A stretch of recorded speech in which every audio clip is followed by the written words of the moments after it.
Sir, നിലമ്പൂരിലെ തോൽവിയും ജയപരാജയവും ഒക്കെ എല്ലാവരും ചർച്ച ചെയ്തു കഴിഞ്ഞു. പക്ഷേ എന്തുകൊണ്ട് തോറ്റു, എന്താണ് സംഭവിച്ചത് എന്നുള്ളതിനെ പറ്റി വലിയ ചർച്ചകളൊന്നും നടന്നിട്ടില്ല. നിലമ്പൂരിനെ ഒരു താത്വികമായി ഒന്ന് അവലോകനം ചെയ്യുകയാണെങ്കിൽ എന്തുകൊണ്ടാണ് സർ തോറ്റുപോയത് പാർട്ടി? അല്ല, ഞാനും ഇക്കാര്യത്തിൽ അങ്ങനെ തന്നെ ആണ്. ഈ കുമാരപിള്ള സാറിന്റെ അവലോകനം തന്നെയാണ്. താത്വികമായി പാർട്ടി എന്തുകൊണ്ട് തോറ്റു, ഒരു താത്വിക അവലോകനം.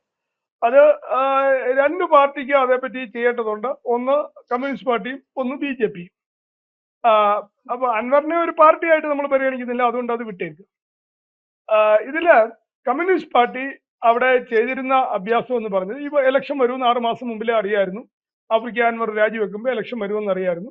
അവിടെ അവര് ഒരു സ്ഥാനാർത്ഥിയെ ഇട്ട് വിവിധ ജാതിമത സംഘടനകളുടെ പിന്തുണയോടെ 100% ജയിക്കാൻ ആവശ്യമായ വർക്കുകൾ കമ്മ്യൂണിസ്റ്റ് പാർട്ടി ചെയ്തിരുന്നു. അതിനവര് അവിടുത്തെ ഹിന്ദു ജാതീയ സംഘടനകളുമായിട്ടെല്ലാം, SC/ST OBC സംഘടനകളുമായിട്ടെല്ലാം ചർച്ച നടത്തി. എല്ലാ ഹിന്ദു സംഘടനകളുമായിട്ടും ചർച്ച നടത്തി. അങ്ങനെ ഒരു ഹിന്ദു കാൻഡിഡേറ്റിനെ ഇടുന്നു. എന്നിട്ട് ഹിന്ദു വോട്ടും ക്രിസ്ത്യൻ വോട്ടും ഒരു പരിധി വിഭാഗം മുസ്ലിം വോട്ടും കൂടെ ചേർന്ന ഒരു കോമ്പിനേഷനിൽ ഒരു അട്ടിമറി, അതായിരുന്നു LDFന്റെ പ്ലാൻ. പക്ഷേ അത് നടന്നില്ല. അത് നടക്കാത്തതിന്റെ കാരണം, ഈ അൻവർ നിന്നതോടുകൂടി LDFന് കിട്ടേണ്ട മുസ്ലിം വോട്ട് കംപ്ലീറ്റ് അൻവർ അടിച്ചു മാറ്റി. അതോടെ ആ ഒരു ഭാഗം വോട്ട് നഷ്ടപ്പെട്ടു. ഹിന്ദു വോട്ടിൽ SC/ST OBC വോട്ടുകളെ പിടിച്ച് കൂടുതലിട്ടപ്പം മുന്നോക്ക വോട്ട് മൊത്തം UDFിലോട്ട് പോയി. അപ്പോൾ അത് ബാലൻസ് ആയി, അതിൻ്റെ അകത്ത് വലിയ ലാഭമൊന്നും വന്നില്ല. ക്രിസ്ത്യൻ കാൻഡിഡേറ്റ് വന്നതോടുകൂടി LDFന്റെ ക്രിസ്ത്യൻ വോട്ടെന്ന് പറയുന്നത് വട്ടപൂജ്യമായി. അപ്പൊ അങ്ങനെ 3 സൈഡിൽ നിന്നും മുസ്ലിം വോട്ടും ഹിന്ദു വോട്ടും ക്രിസ്ത്യൻ വോട്ടും ഉദ്ദേശിച്ച പോലെ കിട്ടിയില്ല. പാർട്ടി വോട്ട് പോയിട്ടില്ല. പാർട്ടി വോട്ട് എന്താണേലും അവിടെ ഉണ്ടായിരുന്നു. പാർട്ടി വോട്ട് തുറന്നിട്ടില്ല, പാർട്ടി വോട്ട് അവിടെ ഉണ്ടായിരുന്നു. ഇതാണ് LDFന് സംഭവിച്ച കാര്യം. ഇനി LDFന്റെ കാൻഡിഡേറ്റ് എന്ന് പറയുന്നത് സുരാജ് എന്ന് പറയുന്ന കാൻഡിഡേറ്റ് ഒരു ടോട്ടൽ നെഗറ്റീവ് എനർജിയാണ്. അയ്യപ്പനെ കല്യാണം കഴിപ്പിക്കാൻ ശ്രമിക്കുക, ജീവിതത്തിൽ ഉടനീളം ഹിന്ദുമതത്തെയും ഹിന്ദുത്വത്തെയും ഹിന്ദുക്കളെയും അധിക്ഷേപിക്കുക, പാകിസ്ഥാനെയും ചൈനയും സപ്പോർട്ട് ചെയ്യുക, തീവ്രവാദികളെ സപ്പോർട്ട് ചെയ്യുക, ഹമാസിനെയും ഹിസ്ബുള്ളയെ എല്ലാം സപ്പോർട്ട് ചെയ്യുക. അങ്ങനെ ഒരു ശരിക്കും മലയാളത്തിൽ പുള്ളിയെ റെപ്രസെന്റ് ചെയ്യാനുള്ള ഒരു വാക്ക് നെഗറ്റീവ് വോളി എന്നുള്ളതാണ് കറക്റ്റ് ആയിട്ടുള്ള ഒരു വാക്ക്. അങ്ങനെ ഒരു നെഗറ്റീവ് വോളിയെ അവിടെ കൊണ്ടുവന്ന് നിർത്തി ജയിപ്പിക്കാൻ LDF ശ്രമിച്ചത് സത്യം പറഞ്ഞാൽ ജ്യോതി ബാസു പറഞ്ഞ പോലെ ഒരു ഹിസ്റ്റോറിക് ബ്ലണ്ടർ ആയിപ്പോയി. ഇതാണ് അവരുടെ അവസ്ഥ. ഇനി BJPക്ക് പറ്റിയ അബദ്ധം എന്ന് പറയുന്നത്, BJP ആദ്യം സ്ഥാനാർത്ഥിയെ ഇടുന്നില്ല എന്നുള്ള ഒരു തീരുമാനത്തിലെത്തി. യഥാർത്ഥത്തിൽ ആ തീരുമാനം തെറ്റായിരുന്നു. അത് തെറ്റാണെന്ന് മനസ്സിലാക്കിയപ്പോൾ അത് തിരുത്തി സ്ഥാനാർത്ഥിയെ ഇട്ടു. കാരണം സ്ഥാനാർത്ഥിയെ ഇടുന്നില്ല എന്നുള്ള ഒരു തീരുമാനം BJP ഒരിക്കലും എടുക്കാൻ പാടില്ലായിരുന്നു. ഈ 45 വർഷത്തെ BJPയുടെ ചരിത്രം എടുത്താൽ ഏകദേശം 100-125ഓളം BJP കാൻഡിഡേറ്റ്സ് കൊല്ലപ്പെട്ടിട്ടുണ്ട്. പഞ്ചായത്തിലും അസംബ്ലി ഇലക്ഷനിലും പാർലമെന്റ് ഇലക്ഷനിലും മത്സരിച്ച അനേകം BJP കാൻഡിഡേറ്റ് കൊല്ലപ്പെട്ടിട്ടുണ്ട്, ബലിദാനിയായിട്ടുണ്ട്. അവരെ ജിഹാദികളെ, നക്സലുകളെ, കോൺഗ്രസ്സുകാരെ, തേർഡ് ഫ്രണ്ടുകാരെ അങ്ങനെ പലരും വധിച്ചിട്ടുണ്ട്. എന്നിട്ടും നമ്മൾ അവിടെ സ്ഥാനാർത്ഥിയെ നിർത്തിയിട്ടുണ്ട്. 1%, 2% വോട്ടുള്ള സ്ഥലത്തൊക്കെ നമ്മൾ സ്ഥാനാർത്ഥിയെ നിർത്തിയിട്ടുണ്ട്. കാരണം ഇലക്ഷൻ കണ്ടു പേടിച്ചോടുന്നവരല്ല BJP രാജ്യത്തൊരിടത്ത്. അപ്പോൾ ഇതിൻ്റെ അകത്ത് ഇലക്ഷനിൽ പങ്കെടുക്കണമോ വേണ്ടയോ എന്നൊരു ഡിസ്കഷൻ ഒരിക്കലും BJP നടത്താൻ പാടില്ലായിരുന്നു. സ്ഥാനാർത്ഥിയെ ആദ്യം തന്നെ പ്രഖ്യാപിക്കണമായിരുന്നു. അതിൽ തെറ്റുപറ്റി. വോട്ടോ കാര്യങ്ങളോ കിട്ടുന്നതോ എത്ര ആയിക്കോട്ടെ, ഇപ്പൊ വോട്ട് കുറഞ്ഞതിന്റെ പേര് പോലീസ് പിടിക്കുന്നൊന്നുമില്ലല്ലോ. കൊണ്ട് സ്ഥാനാർത്ഥിയാണോ, എനിവേ സ്ഥാനാർത്ഥിയെ ഇട്ടു. സ്ഥാനാർത്ഥിയെ ഇട്ടപ്പോൾ സംഭവിച്ചത്, ഇതിനു മുമ്പ് അവിടെ BJPക്ക് കിട്ടിയ വേൾഡ് റെക്കോർഡ് അല്ലെ മാക്സിമം വോട്ട് എന്ന് പറയുന്നത് നേരത്തെ പ്രസിഡന്റ് ആയിരുന്ന ബഹുമാനായ ശ്രീ K. സുരേന്ദ്രൻജി മേടിച്ച 17,500 വോട്ടാണ്. കാരണം അതിനൊരു ഇമ്പോർട്ടൻസ്, ഇന്ത്യയുടെ പ്രധാനമന്ത്രി കാൻഡിഡേറ്റും പ്രതിപക്ഷ നേതാവുമായിരുന്ന ശ്രീമാൻ പപ്പു കാനെയാണ് ഈ 17,500 വോട്ട് കേസ് സ്കോർ ചെയ്യുന്നത്. അതായത് ഏറ്റവും കാശ് മുടക്കി ലോകത്തിലെ ഏറ്റവും വലിയ റിസോഴ്സസ് ഉപയോഗിച്ച് പപ്പുഖാൻ നിന്നിട്ട് പോലും ആ പപ്പുഖാനെതിരെ 17,500 വോട്ട് ശ്രീ K. സുരേന്ദ്രൻ മേടിച്ചു. അത് കഴിഞ്ഞിട്ട് അടുത്ത ഇലക്ഷനിൽ പിങ്കി ഖാൻ വന്നപ്പോഴത്തേനും വോട്ട് നവ്യ ഹരിദാസിന് 12,000 കുറഞ്ഞു, അതിൽ നിന്നും കുറഞ്ഞു. അത് പിന്നെ ഒരു കാര്യം ഉണ്ടാക്കി, മറ്റേ കൊമ്പേരി മൂക്കുള്ളത് കൊണ്ടായിരിക്കാം വോട്ട് പിങ്കിക്ക് കൂടുകയും നവ്യക്ക് കുറയുകയും ചെയ്തു. അതങ്ങനെ പോയി. ഇനി അസംബ്ലി ഇലക്ഷനിലും BDJSന് 8,000, 12,000 ഒക്കെ വോട്ട് കിട്ടിയിട്ടുണ്ടായിരുന്നു. ശ്രീ തുഷാർ വെള്ളാപ്പള്ളിക്കും 12,000-ഓളം വോട്ട് കിട്ടിയിട്ടുണ്ടായിരുന്നു. എന്ന് വെച്ചാൽ കഴിഞ്ഞ 5 വർഷമായിട്ട് ഒരു ക്രിസ്ത്യാനിയുടെയും ഒരു മുസ്ലിമിന്റെയും വോട്ടില്ലാതെ BJPക്കും NDAയ്ക്കും അവിടെ 17,500 വോട്ട് കിട്ടി. ഈ K. സുരേന്ദ്രന് കിട്ടിയ 17,500-ൽ ഒരു സിംഗിൾ മുസ്ലിമിന്റെയോ ഒരു സിംഗിൾ ക്രിസ്ത്യാനിയുടെയോ വോട്ടില്ല. പ്യുവർ ഹിന്ദു വോട്ട് മാത്രമാണ് ഈ കഴിഞ്ഞ 5 വർഷത്തിൽ നമ്മൾ ഡിസ്കസ് ചെയ്ത എല്ലാ ഇലക്ഷനിലും ബി ജെ പിക്കോ എൻ ഡി എക്കോ ബി ഡി എസിനോ അവിടെ കിട്ടിയിരിക്കുന്നത്. ഇനിയാണ് അതിന്റെ ട്വിസ്റ്റ്. ഒരു ക്രിസ്ത്യൻ കാൻഡിഡേറ്റ് വരുന്നു, കേരള കോൺഗ്രസിൽ നിന്നുള്ള ഒരാൾ ബി ജെ പിയിൽ വന്ന് ബി ജെ പിയുടെ ചിഹ്നത്തിൽ, താമര ചിഹ്നത്തിൽ മത്സരിക്കുന്നു. അതിൽ ഏകദേശം 35,000-ഓളം ക്രിസ്ത്യൻ വോട്ടർമാർ ആ ഏരിയയിലുണ്ട്. അതിൽ കുറെ പേര് ലിസ്റ്റിലുണ്ട്, ഇല്ല ഒരു 20,000 പേര് ക്രിസ്ത്യാനികൾ വോട്ട് ചെയ്തിട്ടുണ്ട്. ആ 20,000 വോട്ടിൽ 8,600-ഓളം ക്രിസ്ത്യൻ വോട്ട് ശ്രീ മോഹൻ ജോർജിന് കിട്ടി, താമര ചിഹ്നത്തിൽ. പക്ഷേ ഒരു ഹിന്ദുവിന്റെയോ ഒരു മുസ്ലിമിന്റെയോ വോട്ട് അദ്ദേഹത്തിന് കിട്ടിയില്ല. ഈ 17,500 വോട്ട് കെ സുരേന്ദ്രന് കിട്ടിയ വോട്ടിൽ നിന്നും ഒരു സിംഗിൾ ഹിന്ദു വോട്ട് പോലും ഈ മോഹൻ ജോർജിന് കിട്ടിയില്ല. അതിന്റെ കാരണം എന്താണെന്ന് ചോദിച്ചാൽ അത് വിരോധം കൊണ്ടോ ജാതി വിരോധം കൊണ്ടോ മതവിരോധം കൊണ്ടോ ഒന്നുമല്ല. അവിടുത്തെ മത്സരം ആ രീതിയിൽ പോളറൈസ്ഡ് ആയി. അയ്യപ്പനെ അധിക്ഷേപിച്ച സിറാജിനെ, LDF കമ്മ്യൂണിസ്റ്റ് സിറാജിനെ ജയിപ്പിക്കണമെന്ന് SC/ST OBC പിന്നോക്ക വിഭാഗക്കാർ തീരുമാനിക്കുന്നു. അവർ സിറാജിന്റെ കൂടെ പോകുന്നു. ഇതിനെതിരായിട്ട് മുന്നോക്കക്കാര് സിറാജിനെ തോപ്പിക്കാൻ വേണ്ടി ഷൗക്കത്തിന്റെ കൂടെ പോകുന്നു.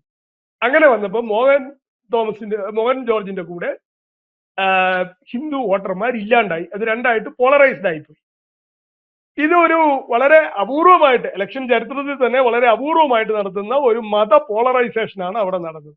മതത്തിന്റെ അടിസ്ഥാനത്തിലുള്ള ഒരു പോളറൈസേഷനാണ് നടന്നത്.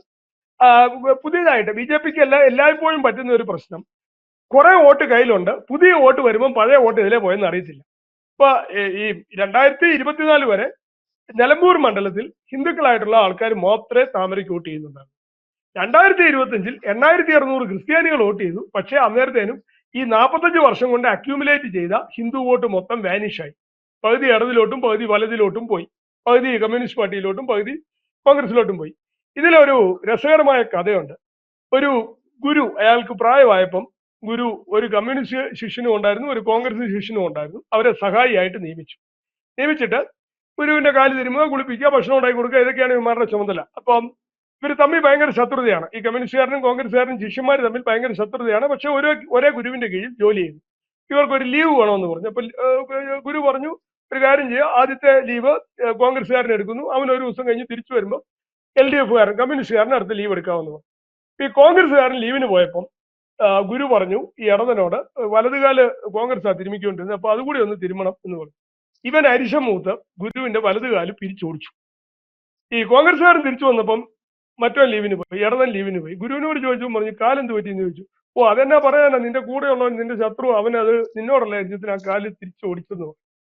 ഉടനെ ഇവൻ പറഞ്ഞു പരിഹാരം ഉണ്ടാക്കാമെന്നും പറഞ്ഞ് ഗുരുവിന്റെ ഇടതുകാലും കൂടെ ഇവൻ പിരിച്ചോടിച്ചു. അങ്ങനെ ഗുരുവിന്റെ 2 കാലും ഓടിച്ചു.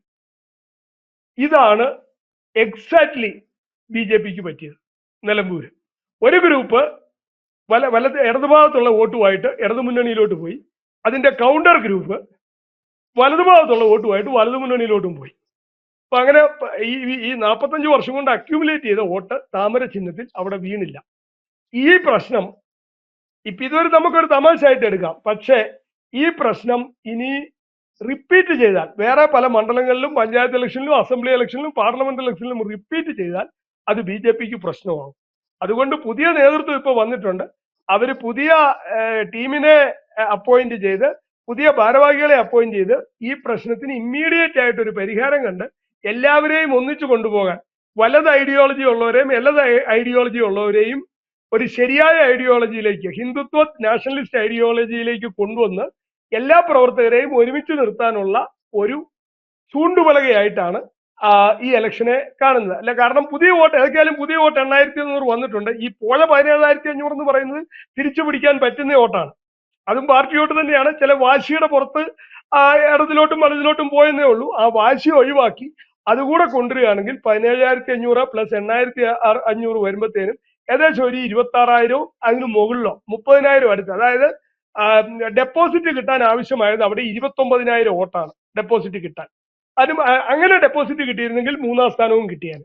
യഥാർത്ഥത്തിൽ പാർട്ടിയുടെ വോട്ടും കുഞ്ഞാട് വോട്ടും കൂടെ ഒരുമിച്ച് വന്നിരുന്നെങ്കിൽ ഡെപ്പോസിറ്റ് 3-ാം സ്ഥാനവും കിട്ടിയാണ്. അപ്പൊ ആ സുവർണ അവസരം കളഞ്ഞു കുളിച്ചു. അപ്പൊ ഇനി വരുമ്പം BJPയുടെ തിങ്ക് ടാങ്കുകളും പ്രവർത്തകരും നേതാക്കന്മാരും ഈ പുതിയ വോട്ടേഴ്സും പുതിയ ഗ്രൂപ്പുകളും വരുമ്പം പഴയ വോട്ട് അതിനോട് ചേരാനുള്ള നടപടികൾ കൂടെ എടുക്കണമെന്നുള്ളതാണ് ബി ജെ പിക്ക് അനുസരിച്ചുള്ള ഒരു സ്വാത്വിക അവലോകനം അല്ലെങ്കിൽ സ്ട്രാറ്റജിക് ആയിട്ടുള്ള ഒരു പൊസിഷനിങ് പാർട്ടി ഐഡിയോളജിയും പാർട്ടി ക്ലാസ്സുകളും നടത്തി കൃത്യമായിട്ട് ഒരു പുതിയ കാൻഡിഡേറ്റ് വരുമ്പോൾ അയാളെ സ്വീകരിക്കാനും അയാൾ കൊണ്ടിരുന്ന വോട്ടിന്റെ കൂടെ നമുക്കുള്ള വോട്ടും കൂടെ കൊടുക്കാനുമുള്ള ഒരു സംവിധാനം ബി ജെ പി ഉണ്ടാക്കണം. അത് ഉണ്ടാക്കിയില്ലെങ്കിൽ പുതിയതായിട്ട് വരുന്നവര് നിരാശരാവും, ഇവിടെ ഉള്ളവരും നിരാശരാവും. അപ്പൊ ആ ഒരു പ്രിക്കോഷൻ പുതിയതായിട്ട് വരുന്നവരെ ഒരു നിരാശരാക്കരുതാരെ. ഞാനിവിടെ ഇരിക്കുന്നിടത്ത് ബാംഗ്ലൂര് നമ്മുടെ എയർഫോഴ്സുകാർ പരിശീലനം നടത്തുകയാണ്. കൂട്ട റാഫേലും ഇതുമൊക്കെ ഉണ്ട്. അതാണ് ഈ സൗണ്ട് പുറകിലുള്ളത്, ആരും പരിഭവിച്ചേക്കരുത്. നമ്മുടെ എയർഫോഴ്സിന്റെ പരിശീലനമാണ് പുറകിൽ നടക്കുന്നത്. അപ്പൊ അത് ആണ്. അപ്പൊ ഇതിൽ ഇത്രേ ഉള്ളൂ. ഈ നിലമ്പൂര് നമ്മള് കാണുന്ന ഇതിന്റെ അകത്ത് നടന്നിട്ടുള്ള അന്തർനാടകങ്ങൾ ബി ജെ പി ഒന്നുകൂടെ പരിശോധിക്കണം. കാരണം ഇങ്ങോട്ട് വരുന്ന പുതിയ കാൻഡിഡേറ്റിനെ ആൾക്കാരെ സ്വാഗതം ചെയ്യുമ്പം കയ്യിലിരിക്കുന്നത് പോകരുത്. അത് പോകാതെ പുതിയ ആൾക്കാരെ നമുക്ക് റിജക്ട് ചെയ്യാൻ പറ്റത്തില്ല, പുതിയ ആൾക്കാർ വേണം. പക്ഷെ പുതിയ ആൾക്കാർ വരുമ്പോൾ പഴയ ആൾക്കാർ അതിനെ അക്സെപ്റ്റ് ചെയ്യുകയും കൂടെ ചെയ്യണം, എങ്കിലേ അതിൻ്റെ അകത്ത് വിജയം വരത്തുള്ളൂ. അപ്പോ LDF-ന്റെ കാൻഡിഡേറ്റിന് എന്തൊക്കെയോ അവാർഡൊക്കെ കിട്ടിയെന്ന് പറയുന്നത് കേട്ടു. തോറ്റതിന്റെ പേരിൽ സാഹിത്യ അവാർഡ് കിട്ടിയെന്നൊക്കെ പറയുന്നത് കേട്ടു. ഒരു റെക്കമെൻഡേഷൻ LDF-കാരോടുള്ളത്, നമ്മുടെ എന്താണ് വിമാനത്തിന്റെ വില അങ്ങനെ പറ്റി വല്ല പുസ്തകം എഴുതിച്ച് നമ്മുടെ ജയിക്കിനും കൂടെ ഒരു അവാർഡ് കൊടുത്താൽ അത് പൂർണ്ണമായി, അവലോകനം പൂർണ്ണമായി. സ്വരാജിന് തന്നെ അവാർഡ് കൊടുത്തത് തെറ്റായി പോയി, ജയിക്കിനും കൂടെ ഒരു അവാർഡ് കൊടുക്കേണ്ടതായിരുന്നു. ഇതാണ് അതിന്റെ കാര്യം. ഇതിന്റെ സീരിയസ്നെസ് എന്ന് പറയുന്നത് അങ്ങനെയാണ്. പിന്നെ കോൺഗ്രസ് ജയിച്ചവരാണ്, അവരെപ്പറ്റി നമ്മൾ അവലോകനം നടത്തി ബുദ്ധിമുട്ടേണ്ട ആവശ്യമില്ല. ബട്ട് എല്ലാ തീവ്രവാദ സംഘടനകളെയും കൂട്ടിച്ചേർത്ത് ആണ് കോൺഗ്രസ് ഈ പരിപാടി അവിടെ നടത്തിയത്.